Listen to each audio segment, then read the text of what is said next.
साथियों नमस्कार।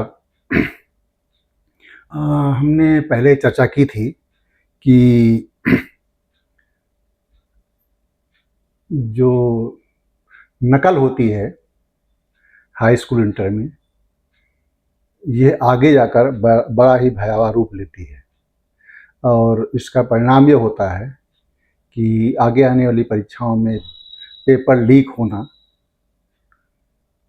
चाहे वो नीट की परीक्षा हो, चाहे उत्तर प्रदेश की हो, चाहे किसी और राज्य में हो, चाहे जो भारत के जो सभी राज्य हैं, किसी भी राज्य में किसी भी तरह की जो परीक्षाएं होती हैं, उसमें पेपर लीक की समस्या की मुख्य जड़ इससे पहले होने वाली परीक्षाओं में जो नकल होती है वही होती है। जो लड़के 10वीं 12वीं करके नकल करके पास होते हैं, उनकी क्षमता उतनी नहीं होती है कि हम आगे बिना नकल के हम पास कर सकें। तो उसका परिणाम ये होता है, जैसे 12वीं के बाद नीट का एग्ज़ाम होता है या जो 12वीं के बाद जो अन्य एग्ज़ाम होते हैं, तो उसमें भी उनको इसी तरह से पेपर आउट का सहारा लेना पड़ता है। अब मान लीजिए किसी तरह से आदमी ने ग्रेजुएशन कर लिया और वहाँ भी कुछ इस तरह से होता है, तो अगली प्रतियोगी परीक्षाओं में उनको कहीं न कहीं से सहारा चाहिए। इसलिए कहते हैं कि एक अपराध को छिपाने के लिए 10 अपराध करने पड़ते हैं, या एक झूठ को छिपाने के लिए 10 झूठ बोलने पड़ते हैं। आइए हम चर्चा करते हैं कि अ, युवाओं का जो भविष्य है वो कितना अंधकारमय होता है, और पेपर नीट की समस्या नीट के पेपर जो आउट हुआ उसका एक संक्षिप्त अवलोकन करते हैं। 3 मई 2026 को नीट की परीक्षा हुई और 5 मई 2026 को सूचना आई कि पेपर जो है लीक हो गया है, और 12 मई को परीक्षा रद्द की सूचना आई कि पुनः परीक्षा होगी। परिणामतः पुनः परीक्षा की जो डेट आई वो 21/6/2026 आई, और 15 मई को ये मामला सुप्रीम कोर्ट में गया। तो ये कहा गया कि भाई पेपर लीक क्यों हुआ है, इससे बहुत छात्रों का भविष्य अंधकार में है, क्योंकि जिसने दिन रात पूरे साल पढ़ाई की और उसका एक फ्लो होता है पढ़ाई का, जो तैयारी करते हैं उनको पता होगा कि फ्लो क्या होता है। एक फ्लो होता है, हम फ्लो में पढ़ते हैं और पूरा हमें याद होता है। इसके बाद क्या होता है, सडनली अगर जब हमने एग्ज़ाम दिया तो पेपर भी ठीक हो गया, तो आकर के हम खुशी से अपने पेपर मिलाते हैं और कहते हैं कि देखो मेरा इतना नंबर का गया है, और लड्डू बांटते हैं। उसके कुछ दिन बाद जब पेपर लीक हो जाता है तो हम बहुत हताश हो जाते हैं।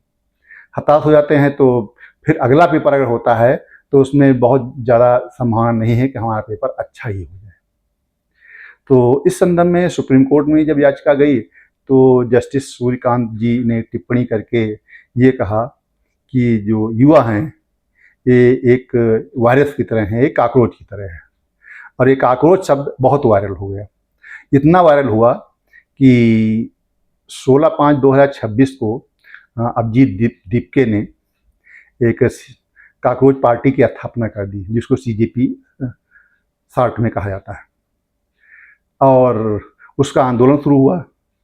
आंदोलन में बहुत कई राज्यों से छात्र आए, छात्राएं आई, और कई लोग ऐसे आए जो वर्तमान उनके गार्जियन ने वर्तमान पार्टी को वोट दिया था, और वो अपने अभिभावकों से लड़ाई करके उनके गुस्सा में और करके कई कई छात्र आए, ऐसा सुनने में आया है।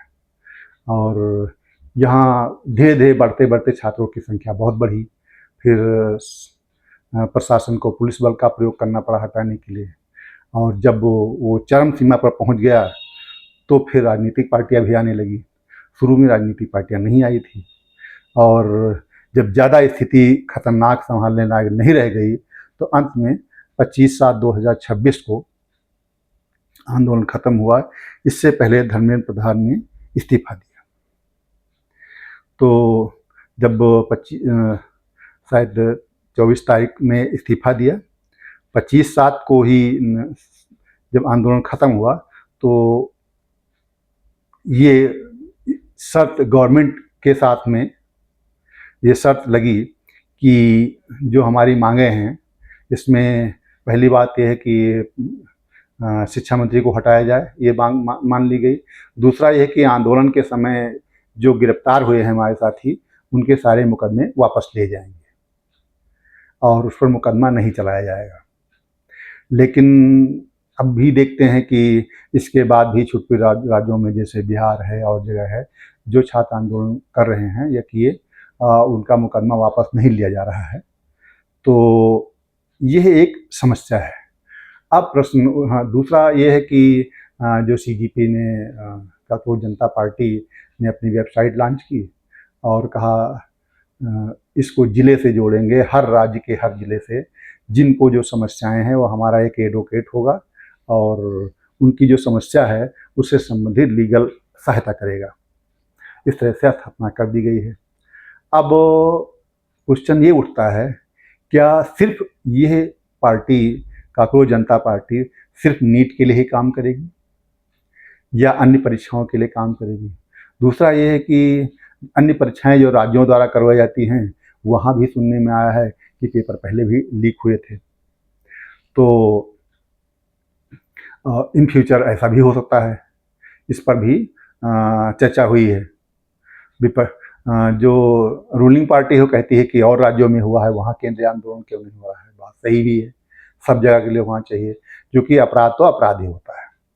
अब आगे हम और बढ़ते हैं कि जो अन्य परीक्षाएं होती हैं जो राज्यों द्वारा करवाई जाती हैं, तो हम ये अनुरोध करते हैं कांग्रेस जनता पार्टी से कि हर प्रदेशों में उसकी एक विंग होनी चाहिए और जिले स्तर पर ही विंग हो, और जिस राज्य में पेपर आउट हो वो पेपर चाहे 10वीं 12वीं का हो, चूँकि जड़ वही है, उसके लिए भी आंदोलन होना चाहिए। और चाहे किसी भी विभाग की परीक्षा हो, पेपर अगर आउट होता है तो उसके लिए आंदोलन होना चाहिए। अगर इस तरह से अच्छे ढंग से किया जाए तो आगे आने वाले 5 वर्षों में ये समस्या बहुत ही अच्छे स्तर तक, बड़े स्तर तक सॉल्व किया होती है। और जब सॉल्व की जाएगी तो हमारा जो एजुकेशन है, जो हमारा सिस्टम है, वो सिस्टम अच्छे ढंग से काम करेगा और कुछ जो इसी अनैतिक काम पर आधारित होते हैं, डिपेंड होते हैं, उनको अनैतिक काम करने की हिम्मत नहीं पड़ेगी और इससे शिक्षा का स्तर और बढ़ेगा। दूसरा सबसे बड़ा ये है कि जब नकल होती है 10वीं 12वीं की परीक्षाओं में, जिसकी हम पहले चर्चा कर चुके हैं, तो जब उसका रेट कम होता है तो उसमें गरीब या मध्य वर्ग के आ जाते हैं। जब उसका रेट बहुत हाई होता है तो सिर्फ धनी लोग आ पाते हैं। तो जब धनी लोग आ पाते हैं तो ये होता है कि देखो नकल करने वालों की संख्या कम हो गई है, वास्तव में कम हो जाती है, उनके पहुंच से बाहर हो जाता है। अब वो एक वर्ग इसी पर आधारित हो जाता है अगली परीक्षाओं में, जैसा हमने अपने स्टार्टिंग के वक्त में चर्चा की। तो इसलिए ये जड़ है, इसको मिटाना होगा।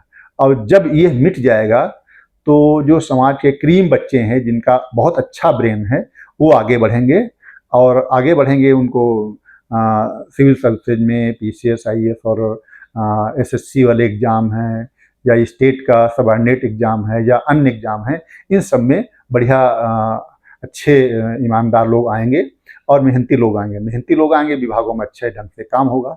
तो ये एक जो आज के युवा जो हमारे कर्णधार है, इससे देश का भविष्य बहुत ही अच्छा होगा।